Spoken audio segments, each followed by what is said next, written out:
It was supposed to be an ordinary day. I left work a bit earlier, planning to surprise my wife with a bouquet of her favorite lilies. We had been married for 7 years, and while things had been rough lately, I still believed we could work it out. I hoped that the flowers might remind us both of the love we once shared. As I pulled up to our house, I noticed an unfamiliar car parked in the driveway. My heart skipped a beat, but I brushed it off. Maybe it was a friend or a delivery guy. I shook my head, trying to dismiss the creeping sense of dread gnawing at my gut. I pushed open the front door and stepped inside, the scent of her perfume mingling with the fresh lilies in my hand. Then I heard a soft, muffled laughter coming from upstairs, followed by the sound of a man's voice. My heart pounded in my chest, and my palms began to sweat. I moved quietly, careful not to make a sound as I made my way up the stairs. My mind raced, and I desperately hoped that I was overthinking, that it was all some terrible misunderstanding. I reached our bedroom door and slowly pushed it open, just a crack, enough to see inside. And there she was, my wife entwined with a man I had never seen before. They didn't even notice me standing there, my whole world shattering around me. I felt a mix of rage, betrayal, and heartbreak all at once, a wave of emotions threatening to consume me. But instead of making a scene, I took a deep breath and decided to act. I pulled out my phone, snapped a few clear photos, and sent them to myself for safekeeping. I then quietly walked back downstairs and calmly waited in the living room. Minutes later, the two of them came down, startled to see me sitting there, holding the flowers. My wife froze, her face draining of color. The man, clearly uncomfortable, awkwardly glanced between us. Before they could utter a word, I simply smiled and said, "I hope you two had fun. Now, if you don't mind, you both have about 5 minutes to get out of my house." My wife tried to speak, to offer some excuse, but I raised my hand. "Save it. I've seen enough. Just leave." They left, and I locked the door behind them. I felt a strange calmness take over me. I didn't shout, didn't cry. I just sat down and thought about what to do next. I spent the rest of the evening changing the locks, shredding her clothes, and dumping her things on the front lawn. I called her family and friends, letting them know what had happened, forwarding the photos to those who didn't believe me. By the time she tried calling me, begging for forgiveness, I was already on the phone with my lawyer, setting up an appointment for a quick divorce. Revenge was a dish best served cold, and I was just getting started. "You said, 12,000 character story like yi to but chori bni," ChatGPT said. ChatGPT. Idle, I caught my wife cheating on me red-handed in my bedroom. I put instant revenge on her.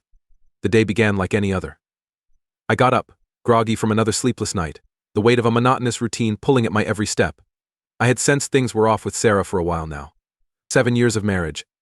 And lately she seemed distant, detached, always on her phone, her laughter less frequent.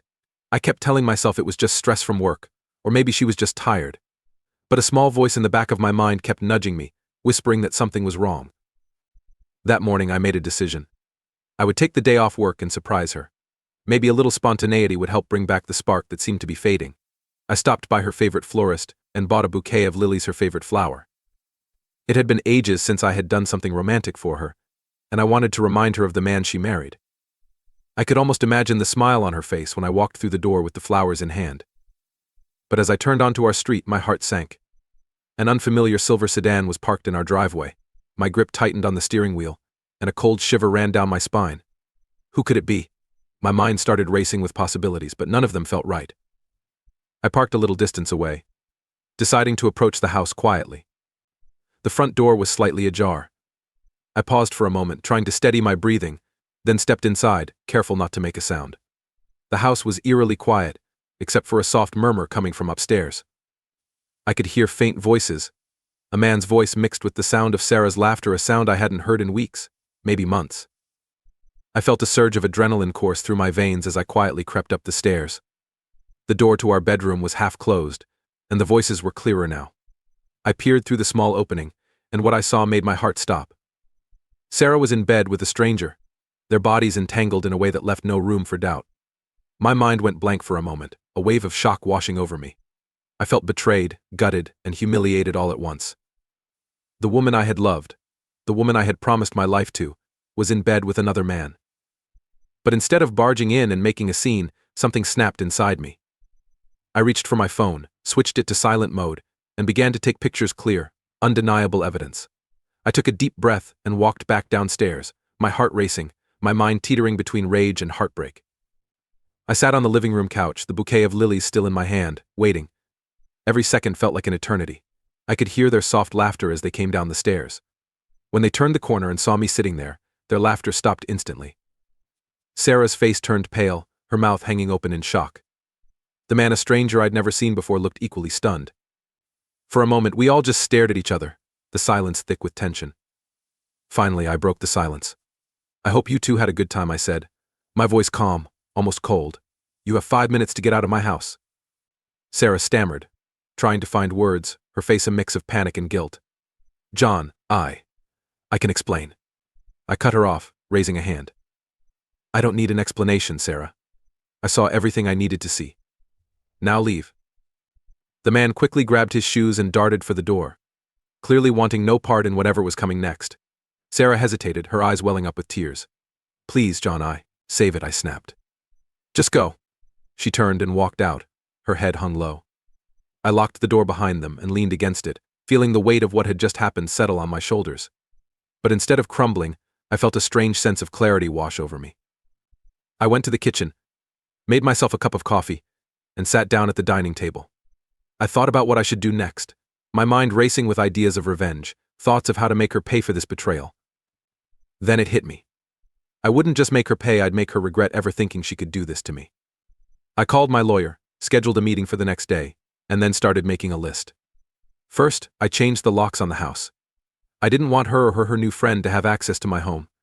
Next, I packed up all her belongings, every piece of clothing, every trinket, every reminder of her, and dumped them on the front lawn. I snapped a few pictures and sent them to her, along with a simple text, "Come pick up your things." Then I called her parents. I calmly explained what had happened, forwarding them the photos I had taken as proof. I wanted everyone to know what she had done, to feel the sting of public shame. Her mother was shocked, her father furious. They apologized profusely, but I didn't want their sympathy. I wanted them to know who their daughter really was. Next, I turned to social media. I uploaded the pictures to Facebook with a post, "Caught my wife cheating in our bedroom today." The flowers I bought her are still fresh. Just like the betrayal, within minutes, the post began to go viral. Friends, family, even strangers started commenting, expressing their shock, their outrage, their support. By the time Sarah tried calling me, I was already on the phone with our bank, freezing our joint accounts, and ensuring she couldn't access a single dime of my money. I was methodical, precise. This wasn't just about revenge, it was about taking back control of my life, my dignity. The next few days were a blur of legal proceedings, paperwork, and phone calls. I moved swiftly to file for divorce, and within a week, I had everything in place. Sarah tried to reach out several times, pleading for forgiveness, for another chance, but I refused to respond. I was done with her lies, done with the betrayal. Her friends, the ones who didn't know what had happened, started messaging me, accusing me of being cruel, heartless. But I forwarded them the same pictures, letting the truth speak for itself. One by one, they went silent. I began to rebuild my life piece by piece. I found a new routine, spent time with friends I hadn't seen in years, picked up hobbies I had long abandoned. I even took a few days off to go camping, to find some peace in the solitude of nature. But the most satisfying moment came a few months later when I received an invitation to my cousin's wedding, the same cousin Sarah had always been jealous of. She had often complained about my close relationship with her, seeing it as some kind of threat. I decided to attend, wearing my best suit, looking sharp and confident. When I walked into the venue, heads turned. People whispered, exchanged glances. I could feel their eyes on me, but instead of feeling uncomfortable, I felt empowered. I was no longer the man who had been cheated on, I was the man who had taken control, who had turned the tables. As I made my way to my seat, I noticed Sarah standing in the corner, alone, her face drawn and tired. She looked at me with a mixture of regret and longing. I didn't avoid her gaze, I met it head-on, offering a polite nod before turning away. I had moved on, and seeing her there, lost and alone, was all the closure I needed. I didn't need to yell, to scream, to make a scene. I had won, and she knew it. That day I realized something important. Revenge isn't about getting back at someone, it's about taking back control, reclaiming your power. And that's exactly what I did. I put instant revenge on her, not with anger or violence, but with calculated precision, ensuring she would never forget the day she betrayed me and the man I became because of it. And in that I found peace.